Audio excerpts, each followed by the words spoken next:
दोस्तों, मेरा नाम है ऋषभ देव और आज हम बात करेंगे ग्लोबल ट्रेड वॉर के बारे में।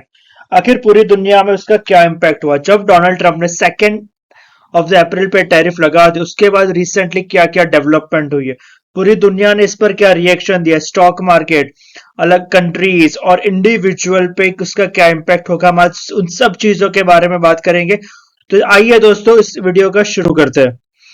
तो सबसे पहले तो जब डोनाल्ड ट्रंप ने ये टैरिफ लगा दिए, तब डोनाल्ड ट्रंप ने अपनी प्रेस को संबोधित करते हुए उन्होंने ये कहा था कि मैं ये टैरिफ चाइना पे और इसलिए लगा रहा हूं, ये ट्रेड वॉर इसके लिए जरूरी है क्योंकि जो चाइना एक ट्रेड सरप्लस एंजॉय करता है अब तकरीबन 300-400 बिलियन डॉलर का विद यूएसए, तो वो सारे पैसे वो यूज करते हैं to develop the Chinese military, जो आगे जाके यूएसए को ही इफेक्ट करेगी जब वो जाके ताइवान को कब्जाएंगे, जापानीज को अटैक करेंगे, या फिर जब वो अपना खुद का मिलिट्री एक्सपेंशन करेंगे।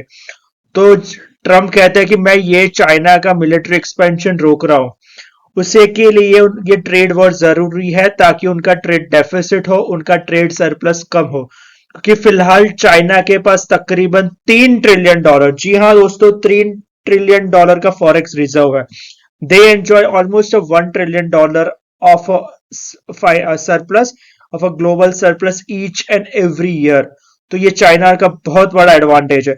तो डोनाल्ड ट्रंप का ये कहना है कि ये ट्रेड वॉर से ये जो उनका जो फाइनेंशियल एक्सपेंशन प्लस उनका जो मिलिट्री एक्सपेंशन है वो रोक रहे हैं।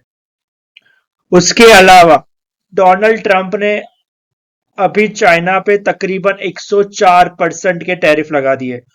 उसके बाद उन्होंने उसको वापस बढ़ा के 154% तक कर दिया है।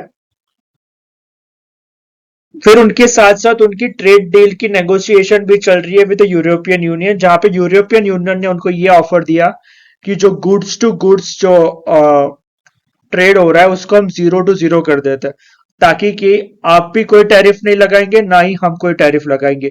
बट डोनाल्ड ट्रंप वांट्स मोर।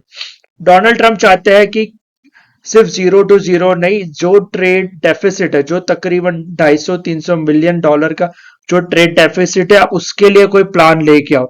आप उसको रिजॉल्व कैसे करोगे? आप ऐसी तो कौन सी चीजें इंपोर्ट करोगे यूएसए से ताकि जो ये ट्रेड सरप्लस है वो कम हो जाए। अभी डोनाल्ड ट्रंप ज्यादा मांग रहे, he does not want only a trade deal ताकि टैरिफ 0 to 0 हो जाए, but he also wants an path, एक सॉल्यूशन जिससे उनका जो ट्रेड डेफिसिट है वो कम होने लगे ताकि डॉलर की वैल्यू कम ना हो। उसके अलावा एक और खतरा जो मार्केट इंडिया फिर बाकी सारी दुनिया शायद फेस कर सकती है, कि जो चाइना जो एक डंपिंग करने के लिए बहुत मशहूर है, वो गुड्स का तो डंपिंग करते ही है, पर साथ ही साथ ये पॉसिबल है कि चाइना जो यूएस डॉलर्स जो होल्ड कर रहा है तकरीबन $600 बिलियन का, वो सारे के सारे मार्केट में फ्लैश कर दे। तो उससे होगा क्या, जब यूएसए ये सेल आउट करने जाएगा तब अमेरिका को $600 बिलियन के जो यूएस डॉलर है वो चुकाने पड़ेंगे। और $600 बिलियन यूएस लाएगा कहां से? उतने तो पैसे उनके पास है नहीं। तो उससे क्या होगा कि जो यूएस डॉलर की है उसकी डिमांड गिर जाएगी, और उसका एक स्टेप उसकी वजह से जो इंटरेस्ट रेट है, जो यूएस जो उधारी पे जो पैसे उठाता है, वो जिसका अभी एवरेज इंटरेस्ट रेट 2%, 2.1% है, वो बढ़ के 2.7 या 3% तक जा सकता है। तो इससे क्या होगा कि जो यूएसए में इन्फ्लेशन बढ़ेगी, इसी के साथ साथ जो डॉलर, जो डोनाल्ड ट्रंप के आने से पहले ऑलमोस्ट 70% होल्ड करता था पूरे वर्ल्ड के ग्लोबल ट्रेडिंग का, आज वो गिर के 55% हो गया। US now holds only the 55%, US dollar just hold 55% of the पूरे दुनिया का जो शेयर होता है in the forex reserve and the in the trade exchange. तो ये पॉसिबिलिटी कि और ज्यादा गिरे, और जो डोनाल्ड ट्रंप का जो तुक्का है कि वो मार्केट गिरा के ये जो इंटरेस्ट रेट कम कर देंगे और फिर वो वापस लोन उठाएंगे, तो वो सक्सेस नहीं हो पाएगा और यूएस इकोनॉमी उसकी वजह से बुरी तरह से सफर करेगी। और जब भी यूएस इकोनॉमी सफर करते है उसकी वजह से there is a mass chances, there is a higher possibility कि पूरी दुनिया में रिसेशन आ जाए, पूरी दुनिया एक मंदी में चली जाए और ये that will be the biggest depression, bigger than the 1901 and the 2008. उसके अलावा जो इसका इम्पैक्ट इंडिया पे क्या होगा, इंडिया पर भी इसका इम्पैक्ट इंडिया पे बहुत बड़ा होने वाला है।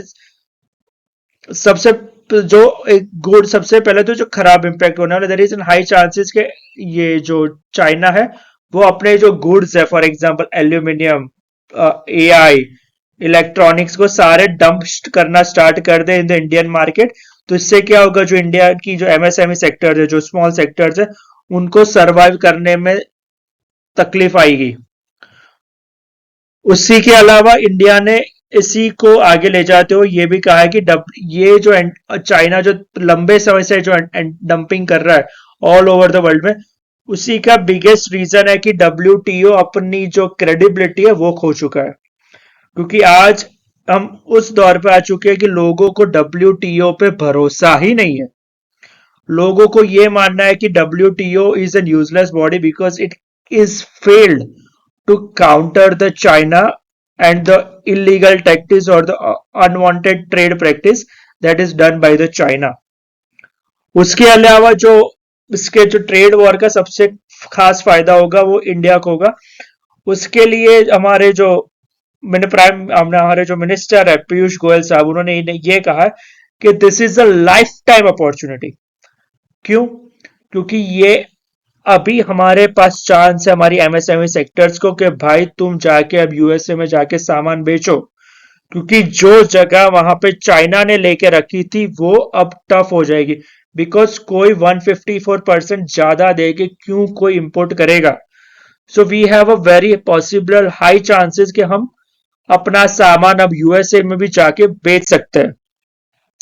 उसके अलावा जो अब यूरोपियन यूनियन है वो थोड़ा कॉशियस हो चुका है। वो अभी अपने को अपना ट्रेड डाइवर्सिफाई कर रहा है। सिक्योरिटी के लिए भी वो सेल्फ रिलायंट हो रहे हैं, but for the trade now they are not more dependent on the USA, but now they are switching the allies. वो चाइना पर भी फोकस कर रहे हैं, पर इतना ज्यादा नहीं, बट दे आर प्रिपेयरिंग। अगर ये जो 90 डेज का जो टाइम जो ट्रंप ने दिया है पूरी दुनिया को कि 90 डेज के लिए पूरी दुनिया पे टैरिफ नहीं लगेंगे एक्सेप्ट चाइना, क्योंकि चाइना ने रिटेलिएटरी टैरिफ लगाए थे, तो उसकी वजह से एक हायर चांसेस है कि वो अभी ट्रेड डेको नेगोशिएशन कर रहे हैं विद चाइना। अगर 90 डेज में वापस टैरिफ लगते हैं तो यूरोपियन यूनियन के पास एक बैकअप प्लान हो कि वो ट्रेड डील या फिर कुछ अपनी इकोनॉमी सस्टेन या सरवाइव कर सके, और साथ ही साथ एक लॉन्ग टर्म के बाद एक ग्रोथ भी की ऑप्शन भी बनी रहे। साथ ही साथ अगर हम इंडिया की बात करें तो इंडिया ने BYD जो एक टेस्ला की राइवलरी मानी जाती है, उसको एक क्लियरली ना बोल दिया है कि वो इंडिया में इन्वेस्टमेंट नहीं करेगी। बहुत सारी फेक न्यूज आ रही थी, बहुत सारे न्यूज आर्टिकल्स कितनों ने तो यूट्यूब वीडियो भी बना दिए कि BYD कहीं प्लांट डालने वाली और they are going invest $1 billion, but no, it's ये कोई कंफर्मेशन नहीं आई है और BYD is not gonna invest in India. हो सकता है कि आपने कुछ कार देखी हो BYD की, बट वो किसी ने 100% टैक्स लगा के इंपोर्ट की है, तो उसका हम कुछ कर नहीं सकते। उसके अलावा आप देखते हैं कि 90 डेज के बाद क्या होता है। जो फिलहाल ट्रंप ने जो होल्ड रखा है पूरी कंट्रीज पे, जब सब पे 10% टैरिफ का कैप लगा दिया, 90 डेज के बाद क्या होता है, क्योंकि ऐसी न्यूज आ रही है कि इंडिया ने अपनी ट्रेड नेगोशिएशन डील को गेयर अप कर दिया। India is planning to settle up a deal within the July और बिफोर द जुलाई, ताकि उसके बाद जो इकोनॉमी पे जो इम्पैक्ट है वो कम से कम हो सके और इंडिया कैन बूस्ट, और इंडिया जो ये यूएस चाइना का जो ट्रेड वॉर है उसका मैक्सिमम यूटिलाइज मैक्सिमम फायदा उठा सके। अगर इस पे कोई अच्छी खासी अपडेट आती है तो मैं इसके ऊपर शॉर्ट्स या वीडियो जरूर लेके आऊंगा। तब तक बने रहिए मेरे चैनल पे ऋषभ देव के साथ। जय हिंद, जय Bharat, thank you and have a nice day.